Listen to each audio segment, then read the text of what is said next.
Hace siglos, en una aldea rodeada de bosques sombríos y montañas que siempre parecían envueltas en niebla, vivía una joven llamada Isolda. Ella no era una mujer común. Desde niña había demostrado un talento sobrenatural para controlar los elementos, podía susurrarle al viento y éste obedecía, encender una llama con solo mirar una chispa y hacer brotar flores en pleno invierno. Sin embargo, sus dones no fueron vistos con gratitud por los aldeanos, por el contrario, la temían. Decían que Isolda había nacido bajo un eclipse sangriento y que su corazón estaba ligado a fuerzas oscuras. El miedo se convirtió en odio cuando un año la cosecha fue devastada por una plaga de langostas. Los sacerdotes del pueblo clamaron que era culpa de Isolda, que sus poderes habían invocado la maldición sobre ellos. Un día, mientras ella recogía hierbas en el bosque, los aldeanos la atraparon, la ataron y la llevaron al centro de la plaza. La acusaron de brujería y decidieron que solo su muerte podría liberar al pueblo de la desgracia. Fue quemada en una hoguera. Las llamas iluminaron la noche mientras los gritos de Isolda se apagaban entre el humo. Pero en su último aliento, lanzó una advertencia: volveré cuando la luna se tiña de rojo. Mi venganza caerá sobre ustedes y sus descendientes.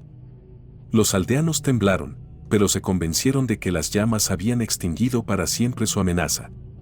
O eso creyeron. Años después, la aldea se reconstruyó y la advertencia de Isolda se convirtió en un cuento que los ancianos susurraban junto al fuego. Pero en las noches de luna roja, el bosque pareció siempre más oscuro, más vivo, como si algo esperara pacientemente. Lo que los aldeanos no sabían era que el alma de Isolda había sobrevivido. Alimentada por el odio y el dolor, estaba lista para cumplir su juramento.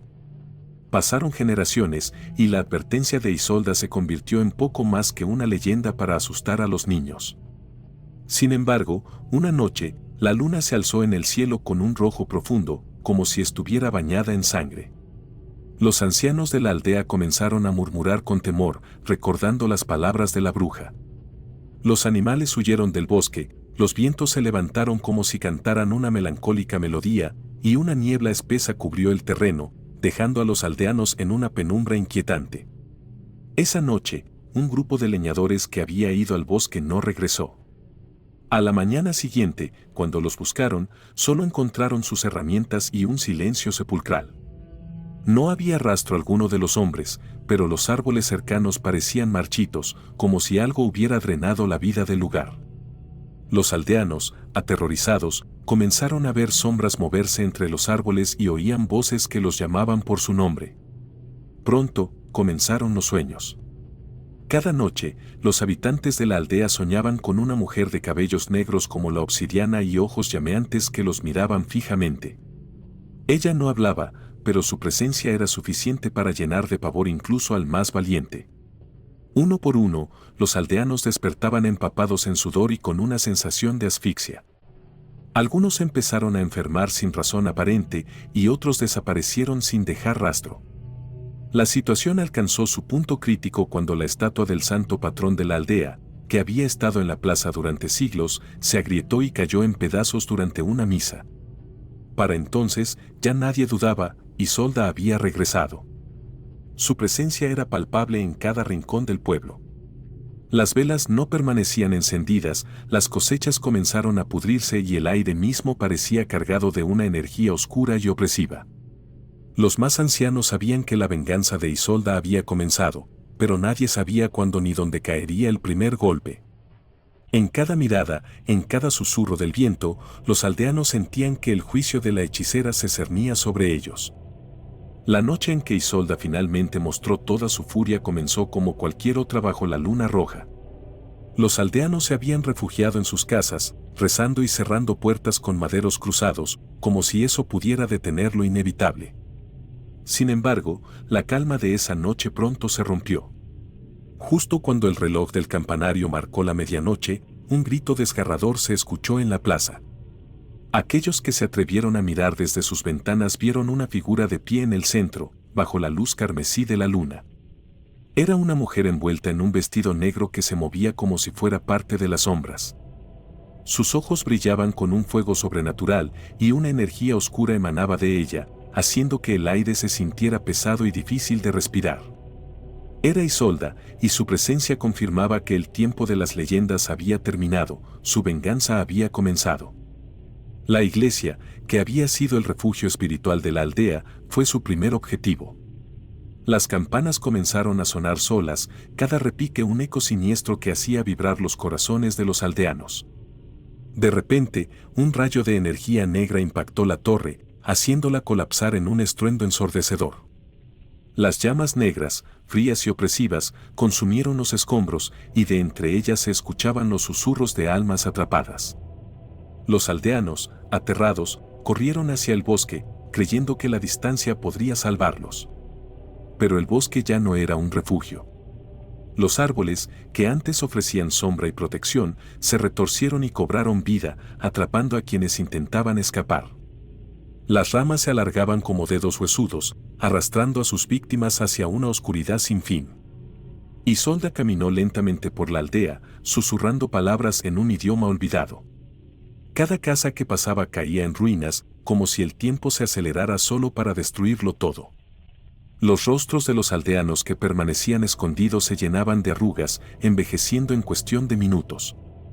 Los niños lloraban, pero sus llantos eran ahogados por el viento que ahora cantaba el nombre de Isolda como un eco eterno. La primera noche de su venganza dejó al pueblo al borde del colapso. Solo unos pocos sobrevivieron para contar la historia de lo que había sucedido, pero todos sabían que esto era solo el principio. Isolda había dejado claro que no había lugar para la redención y que su ira no conocía límites. Con la aldea en ruinas y la sombra de Isolda extendiéndose cada vez más, los pocos supervivientes sabían que quedarse era una sentencia de muerte. Entre ellos, un joven llamado Edric, descendiente directo de los sacerdotes que habían condenado a Isolda, sintió el peso de la culpa ancestral. No podía borrar los pecados de sus antepasados, pero estaba decidido a encontrar una forma de detener a la hechicera antes de que todo estuviera perdido. Reuniendo valor, Edric buscó respuestas en los libros antiguos que habían sido guardados en el monasterio de la aldea. En ellos, descubrió fragmentos de una profecía: cuando la luna se tiña de sangre y el alma de la condenada reclame su venganza, solo el sacrificio del inocente podrá calmar la tormenta. Aunque las palabras eran crípticas, le indicaban que había una manera de enfrentarse a Isolda, aunque el precio pudiera ser demasiado alto.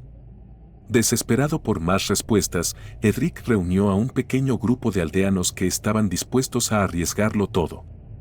Su objetivo era adentrarse en el corazón del bosque, donde según las leyendas se encontraba el lugar donde Isolda había sido traicionada y ejecutada. Si algo de su humanidad permanecía, estaría allí.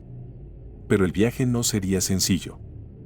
El bosque, ahora bajo el control de Isolda, se había convertido en un laberinto vivo lleno de peligros. Criaturas deformes hechas de sombra y ramas los acechaban desde la oscuridad, y el aire mismo estaba impregnado de susurros que buscaban quebrar su voluntad.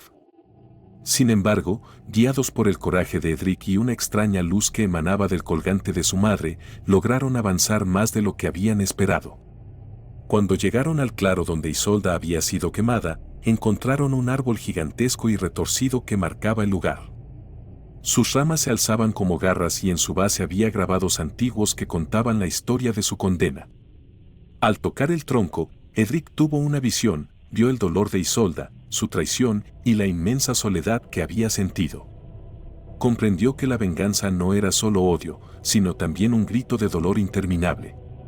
Con esta revelación, Edric supo que para detener a Isolda necesitaría enfrentar no solo su magia, sino también el dolor que había alimentado su odio durante siglos. El sacrificio que mencionaba la profecía podía no ser solo físico, sino también emocional. A pesar de las advertencias de su grupo, decidió quedarse junto al árbol para enfrentar lo que fuera necesario. No podía regresar sin al menos intentar salvar a su gente. Mientras Edric permanecía frente al árbol, el aire se tornó helado y un silencio sepulcral envolvió el claro. De entre las sombras, Isolda apareció, su figura etérea y envuelta en un resplandor oscuro. Sus ojos llameaban con una mezcla de ira y tristeza. Por un momento, ambos permanecieron inmóviles, como si el tiempo se hubiese detenido. Edric no huyó. En lugar de eso, habló. Le pidió perdón en nombre de sus ancestros y reconoció el sufrimiento que había soportado. Sus palabras no fueron de confrontación, sino de empatía. Isolda lo observó con incredulidad. Era la primera vez que alguien reconocía su dolor en lugar de temerle. Sin embargo, su ira aún ardía intensamente. La hechicera extendió una mano, y un torbellino de energía oscura comenzó a formarse. Pero antes de que pudiera lanzarlo, Edric se arrodilló y colocó su colgante en el suelo. La luz del objeto, que había pertenecido a su madre, comenzó a brillar intensamente. Era un símbolo de amor y pureza, un contraste con el odio que había consumido a Isolda durante siglos. La energía oscura de Isolda chocó contra la luz del colgante, creando una explosión que sacudió todo el claro. Cuando el polvo se disipó, Edric seguía allí, ileso. Isolda, en cambio, parecía diferente. Su figura se desvanecía lentamente, como si la luz hubiese liberado su espíritu del odio que la mantenía atrapada. Sus ojos ya no mostraban ira, sino una tristeza profunda y resignación. Con una voz suave, agradeció a Edric por haberla enfrentado no con violencia, sino con compasión. Antes de desaparecer, le confió un último mensaje: el dolor puede consumir, pero también puede sanar si se le permite. La luna roja comenzó a desvanecerse, y con ella, la maldición que había asolado la aldea durante generaciones. Los árboles volvieron a ser lo que eran, y el aire se llenó de una calma que no se había sentido en siglos. Edric regresó al pueblo como un héroe, pero no se consideraba uno. Había aprendido que la verdadera batalla no había sido contra Isolda, sino contra el legado de odio que ella representaba. La aldea, aunque devastada, comenzó a reconstruirse. Pero esta vez, lo hicieron con una nueva perspectiva, recordando la historia de Isolda no como un cuento de terror, sino como una lección sobre las consecuencias del miedo y el poder del perdón. No olvides suscribirte para no perderte ningún episodio. Si te gustó este video, dale like y comparte con tus amigos para que más personas puedan sumergirse en estos relatos fascinantes.